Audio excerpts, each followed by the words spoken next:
Bonjour à tous, je suis Laurent Fombosti, professeur de droit public à l'université Paris-Saclay et je vous présente Raphaël Brett, maître de conférence en droit public dans cette même maison. Nous sommes ravis de vous présenter très brièvement le Master 1 droit de l'environnement de l'université Paris-Saclay. C'est une formation qui est insérée dans un ensemble plus vaste, plutôt de droit public, au sein de cette même université. Et ce Master 1 correspond à la première année d'un diplôme de type Bac+5 spécialisé de haut niveau. La particularité des semestres 1 et 2 de cette première année consiste dans l'articulation entre des matières relativement généralistes, qui approfondissent néanmoins les acquis du parcours de licence, et des disciplines plus nouvelles qui vous préparent à votre future spécialisation. Parmi les enseignements de droit public, vous fréquenterez par exemple le droit de l'urbanisme et celui des collectivités territoriales, ou encore les marchés publics. Vous étudierez les matières techniques que sont le contentieux constitutionnel et le contentieux administratif, et vous accompagneront également l'histoire du droit public et le droit de la culture.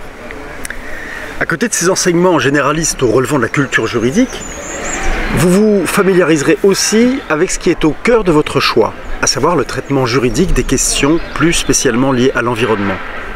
Et pour cela, vous étudierez une vaste fresque introductive au droit de l'environnement, que j'ai d'ailleurs le plaisir de vous enseigner, mais aussi le droit international des espaces et de l'environnement.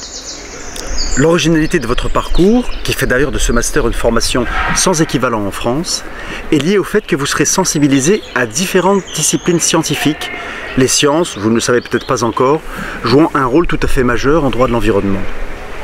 À cet égard, 2 cycles de conférences faites par des conférenciers de haut niveau vont rythmer votre année universitaire. Une série de conférences se tiendra à Orsay sur les thématiques scientifiques les plus diverses en lien avec l'environnement, le climat, et plus généralement les défis planétaires. Et un autre cycle de conférences débat prendra place au Muséum d'Histoire Naturelle ou au Musée du Quai Branly. Il portera sur tout type de questions juridiques d'actualité dans le domaine, là encore, de l'environnement.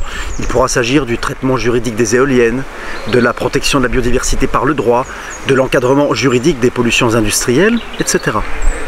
Au semestre 2, c'est aussi particulier, vous serez invité à constituer des binômes ou des trinômes avec des étudiants de la faculté des sciences, avec des économistes aussi, et vous aurez donc dans ce cadre de binôme ou de trinôme à travailler sur des présentations de PowerPoint autour de thèmes assez techniques mêlant science et droit.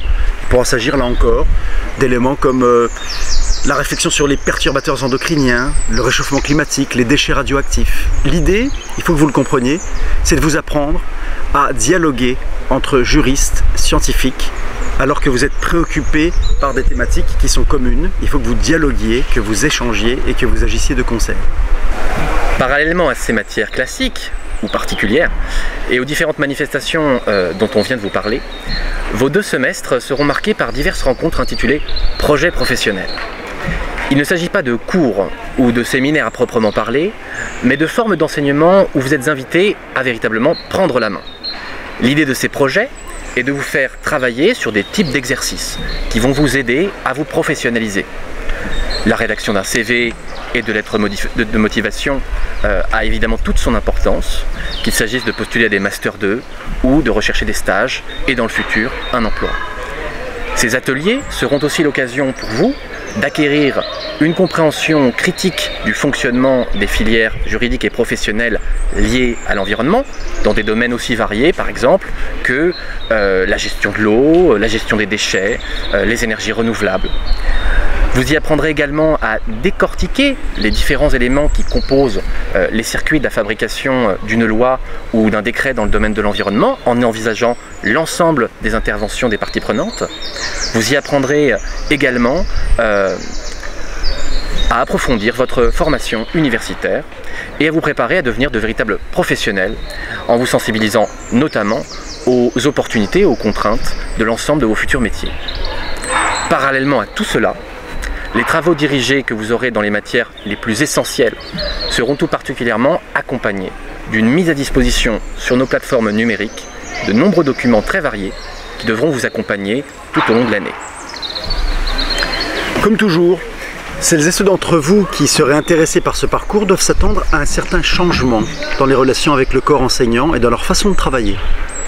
La première année de master se caractérise en effet par une plus grande autonomie demandée aux étudiants par rapport à ce qu'ils ont pu connaître en licence. Entrer en master, c'est ainsi mûrir.